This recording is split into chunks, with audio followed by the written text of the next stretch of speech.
qui débarque à l'ouverture de la chasse.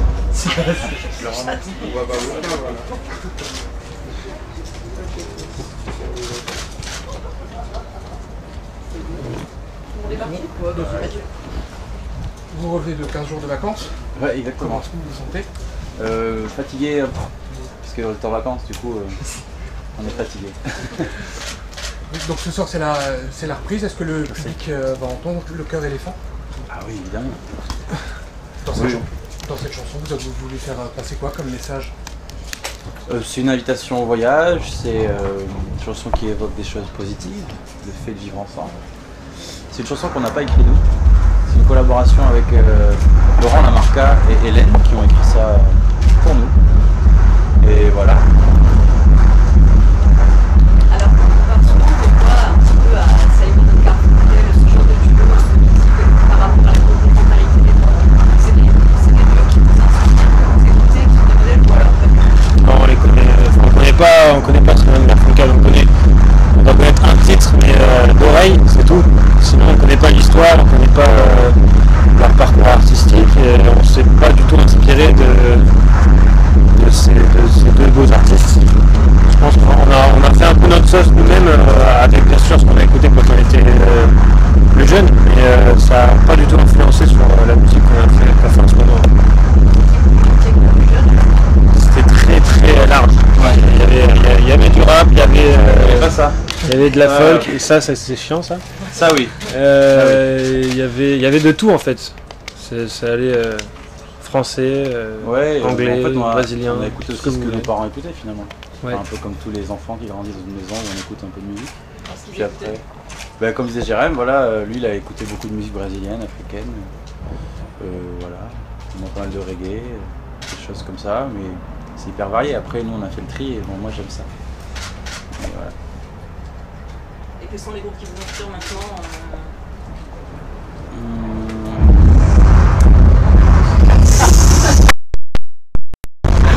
C'est bien ça. J'adore les paroles et tout. Les artistes qui nous inspirent, il y en a plein. Voilà, on a commencé à collaborer nous il y a 3 ans avec Ben Mazué. C'est un artiste qui n'est pas très populaire mais qui est un super auteur-compositeur. Avec lui on a écrit pas mal de chansons. Il y a eu Tété, il y a eu Barcela avec qui on a collaboré sur le chant des sirènes. C'est ces gens-là qui nous ont inspirés et qui nous ont aussi poussé à écrire en français. Parce qu'à la base c'était pas gagné, on était plutôt. On découvrait donc on était plutôt sur de l'anglais, du yaourt. Puis voilà, c'est ces artistes-là qui nous ont donné un peu envie de faire ce qu'on fait maintenant. Sur le chant des sirènes et d'autres titres, vous parlez beaucoup de nature, d'environnement. Quel est votre rapport à la nature et l'environnement? On vient de là, Tout le monde a le même rapport, je pense, des avec enfants cette de la nature. Après on en est conscient ou un peu moins, ça dépend de chacun. Nous on est bien dans les milieux, oui effectivement naturels, silencieux, dans lesquels on peut faire passer le temps. Je t'ai vu venir avec ton petit œil. Et quel rapport on a? Nous on essaie de faire du mieux qu'on peut pour lui dire merci. Donc on respecte, on la stimule, voilà, je sais pas.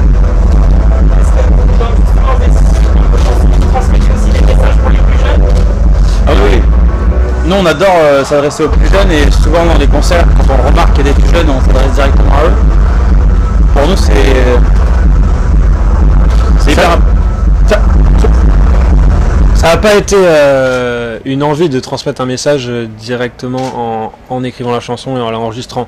Je pense qu'on le fait plus sur scène, en prenant la parole, en essayant d'interagir avec le public. Mais quand on a enregistré et chanté la chanson en studio, je pense que c'était plus quelque chose pour nous, d'abord, un ressenti, plutôt qu'une envie de transmettre un message. Le message, on se l'envoie à nous-mêmes déjà. C'est déjà une première base, et puis après on verra pour ce qui est donné des leçons. Mais non, on n'est pas des. On va pas sauver le monde.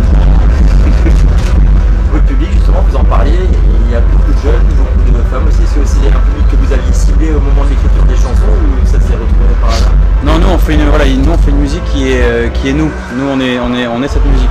Donc il n'y a pas un produit derrière, il n'y a pas une démarche de je vais vendre plus si je fais ça ou je vais toucher. On fait des choses qui sortent de nous et si ça touche les enfants, c'est quelque part on est encore des grands enfants. Et ça c'est un super compliment. Et si ça touche des papis mamies, ben là c'est encore mieux. Voilà, peu importe en fait, nous on s'en fout de toucher un type de public, on est ravis d'avoir du monde à chaque fin de concert. Au début effectivement c'était les jeunes filles et puis maintenant on se rend compte qu'il y a des hommes qui viennent avec leur chérie, qui viennent en famille, qui viennent avec leurs petits enfants. Finalement ça s'est transformé en une grande famille. Vous avez joué récemment à l'Olympia, c'était je crois. Est-ce que cette salle a vraiment quelque chose de magique comme un sport? Vous avez ressenti une vibration particulière? Oui, des vibrations, c'est tendu, hein, c'est électrique. Ça a été plutôt émouvant, ouais, parce que c'était la fin de la tournée Zénith, Ouais. de la tournée en salle avec notre décor, et donc ouais, c'était assez émouvant parce qu'en plus on se séparait un peu d'une partie de l'équipe technique. Je pense pas que ce soit forcément à cause de l'Olympia. C'est psychologique. Ouais, bon après c'est clair que de voir son prénom en grand sur une salle, ça fait toujours bizarre parce que il n'y a pas ailleurs qu'en France, qu'à l'Olympia en France, où on voit notre nom énorme. Mais après c'est pas forcément cette salle qui nous a fait vibrer à ce concert-là. En tout cas, c'était plutôt ce qui s'est passé dans la salle que la salle en elle-même, je pense. Là, vous allez enchaîner encore les festivals, tout le reste du mois d'août. Après, vous savez déjà quels sont vos projets avant la reprise de la tournée? Oui. Ah bah on s'arrête pas jusqu'en avril 2017 là. On sait déjà ce qu'on va faire, à quel moment on va manger dans une semaine. Voilà, il suffit de demander. Voilà, on tourne jusqu'à fin août.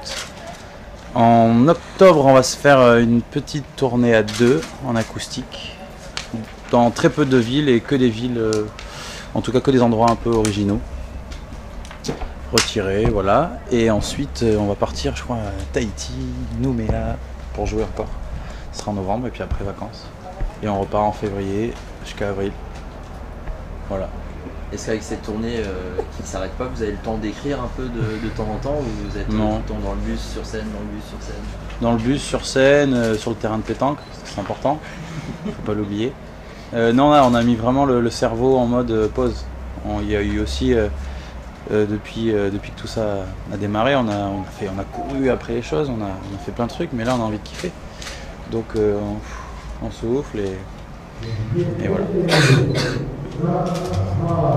Quand vous êtes tous les deux, je me demandais simplement comment vous composez en fait. Est-ce que les rôles sont à peu près répartis sur sa démo? Comment ça se passe quand vous êtes... Bah on n'est pas tous les deux justement quand on compose.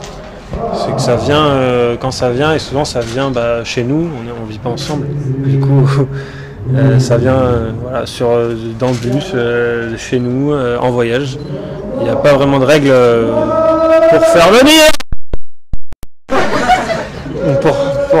pour faire venir l'écriture. Voilà, il n'y a pas forcément de quelque chose qui stimule. De bon ou de mauvais moments. Il n'y a pas de bonne ou de mauvaise situation. Je danse la vie, je chante la vie.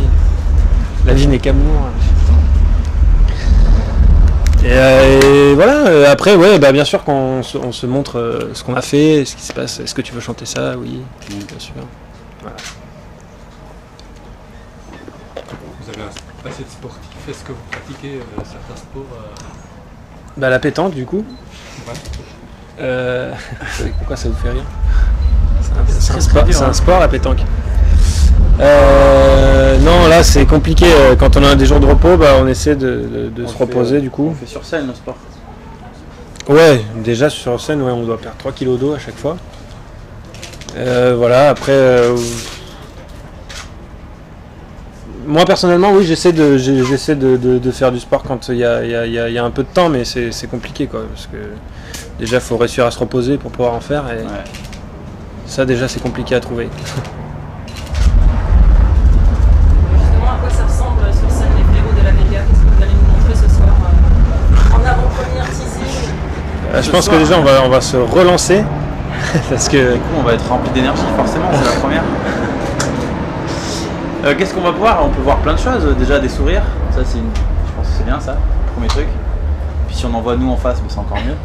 Puis après, voilà, on voit une belle équipe. On n'est pas que nous deux, ça c'est important aussi. Il y a des musiciens derrière, notre groupe, voilà. On est 7 sur scène. puis il y a l'équipe technique, donc je pense que tout ça, ça se ressent. Les gens voient qu'on s'entend bien, voient qu'on est heureux.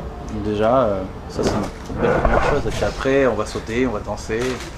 Puis plus les gens réagissent et plus les gens sont en interaction et plus nous on rebondit et on adore ça. Donc il faut qu'il y ait des imprévus. Voilà. C'est possible, les imprévus, ça dépend du public aussi. Hein. Ah ouais, ça dépend que du public. Parce que nous on peut pas prévoir l'imprévu. C'est bizarre. Donc oui, c'est du live, quoi. C'est la vie. Ça vit. Après, on va certainement se jeter sur des bateaux. Il y a des chances. S'ils n'ont pas crevé. S'ils n'ont pas crevé. C'est la première fois que vous venez à la Foire au Vin. Est-ce que vous avez déjà eu le temps de faire un petit tour quand même? Non, Est-ce que vous aurez le temps de faire un tour avant de partir? ça a l'air d'être compliqué. Il y a des gens qui s'occupent de faire le tour pour nous et de nous ramener ce qu'ils ont pu attraper. Non, malheureusement, là aujourd'hui, on a plein de choses à faire. Notamment être avec vous. Et puis voilà. Vous avez dit que vous partez pour la Polynésie prochainement. Les tatouages, ça vient de là-bas aussi? Non, on n'a pas encore mis les pieds. Ouais, on n'a pas encore mis les pieds. Mais il y a du goût, oui, et ça c'est du motif un peu. T'as la Polynésien. T'as Ménésie. Non, il n'y a aucun rapport avec la Polynésie sur nous. Peut-être qu'on reviendra tatouer. Oh là là, quelle belle question pour finir. Bah alors, une bien alors. Bah, Non, mais elle était très bien. Une question de Pascal Obispo en fait. Oh, on change. Et on lui a demandé, on lui a dit vous jouiez aujourd'hui, il vous en passe pour débuter.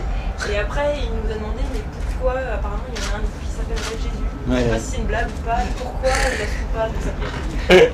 Donc voilà, on a promis qu'on se ferait les messagers de cette question. niqué. Il a Je sais dit pas. c'est pas Jérémy, donc c'est pas ça. Ouais, apparemment il m'a surnommé Jésus depuis le 21 juin. C'était quoi? La fête de la Fête musique. de la musique. C'était la première fois qu'on le rencontrait. On a discuté un peu. On a bien rigolé et puis voilà. Il est resté sur toi, t'es Jésus. Après, je sais pas. Après quoi? Après moi. Je vais pas le spoiler. Ouais, c'est vrai. Voilà. Vous l'embrasserez de notre part. Ouais. Ok, bah merci beaucoup. Merci beaucoup. Merci à vous. Merci.